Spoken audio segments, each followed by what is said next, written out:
श्री कृष्णचंद्र से मिलने के लिए तथा भविष्य का कार्यक्रम निश्चित करने के लिए अर्जुन द्वारिकापुरी गए थे। जब उन्हें गए कई महीने व्यतीत हो गए तब एक दिन धर्मराज युधिष्ठिर को विशेष चिंता हुई। वे भीमसेन से बोले, हे भीमसेन, द्वारिका का समाचार लेकर भाई अर्जुन अभी तक नहीं लौटे और इधर काल की गति देखो, संपूर्ण भूतों में उत्पात होने लगे हैं, नित्य अपशकुन होते हैं, आकाश में उल्कापात होने लगे हैं और पृथ्वी में भूकंप आने लगे हैं। सूर्य का प्रकाश मध्यम सा हो गया है और चंद्रमा के इर्द गिर्द बारंबार मंडल बैठते हैं। आकाश के नक्षत्र एवं तारे परस्पर टकराकर गिर रहे हैं।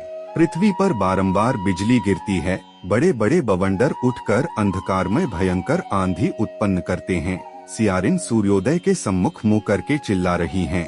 कुत्ते बिलाव बारंबार रोते हैं।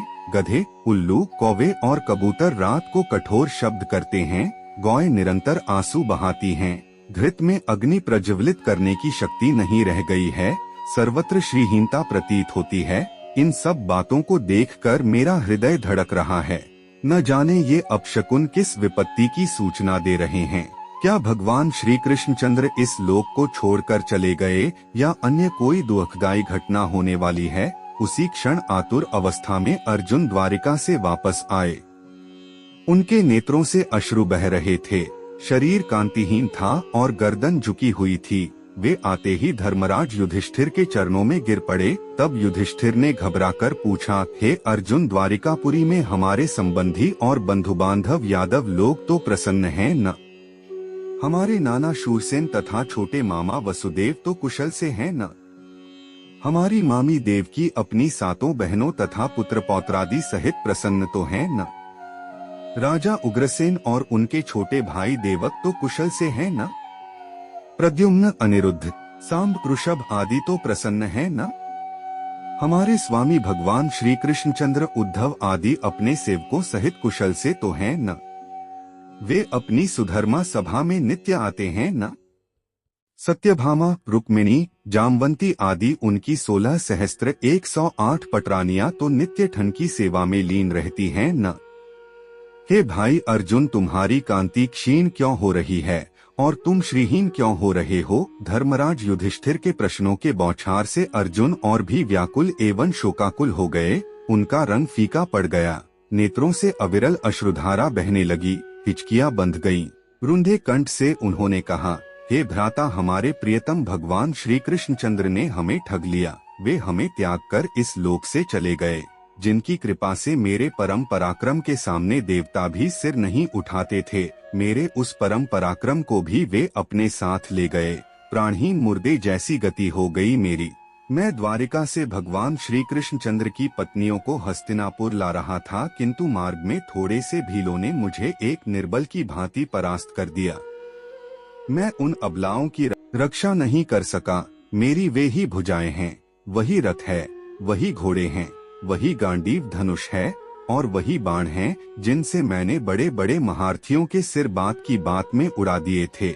जिस अर्जुन ने कभी अपने जीवन में शत्रुओं से मुंह की नहीं खाई थी, वही अर्जुन आज कायरों की भांति भीलों से पराजित हो गया। उनकी संपूर्ण पत्नियों तथा धन आदि को भी लोग लूट ले गए और मैं निहत्थे की भांति खड़ा देखता रह गया। उन भगवान श्री कृष्णचंद्र के बिना मेरी संपूर्ण शक्ति क्षीण हो गई है। आपने जो द्वारिका में जिन यादवों की कुशल पूछी है, वे समस्त यादव ब्राह्मणों के श्राप से दुर्बुद्धि अवस्था को प्राप्त हो गए थे और वे अति मदिरा पान करके परस्पर एक दूसरे को मारते मारते मृत्यु को प्राप्त हो गए। यह सब उन्हीं भगवान श्री कृष्णचंद्र की लीला है। अर्जुन के मुख से भगवान श्री कृष्णचंद्र के स्वधाम गमन और संपूर्ण यदुवंशियों के नाश का समाचार सुनकर धर्मराज युधिष्ठिर ने तुरंत अपना कर्तव्य निश्चित कर लिया और अर्जुन से बोले, हे अर्जुन, भगवान श्री कृष्णचंद्र ने अपने इस लौकिक शरीर से इस पृथ्वी का भार उतारकर उसे इस प्रकार त्याग दिया जिस प्रकार कोई कांटे से कांटा निकालने के पश्चात उन कोनों कांटों को त्याग देता है। अब घोर कलियुग भी आने वाला है। अब शीघ्र ही हम लोगों को स्वर्गारोहण करना चाहिए। जब माता कुंती ने भगवान श्री कृष्णचंद्र के स्वधाम गमन का समाचार सुना तो उन्होंने भगवान श्री कृष्णचंद्र में अपना ध्यान लगाकर शरीर त्याग दिया। धर्मराज युधिष्ठिर ने अपने महापराक्रमी पौत्र परीक्षित को संपूर्ण जम्बूद्वीप का राज्य देकर हस्तिनापुर में उसका राज्याभिषेक किया और शूरसेन देश का राजा बनाकर मथुरापुरी में अनिरुद्ध के पुत्र बज्र का राजतिलक किया। तत्पश्चात परम ज्ञानी युधिष्ठिर ने प्रजापति यज्ञ किया और भगवान श्री कृष्णचंद्र में लीन होकर संन्यास ले लिया। उन्होंने मान, अपमान, अहंकार तथा मोह को त्याग दिया और मन तथा वाणी को वश में कर लिया। संपूर्ण विश्व उन्हें ब्रह्मा रूप दृष्टिगोचर होने लगा।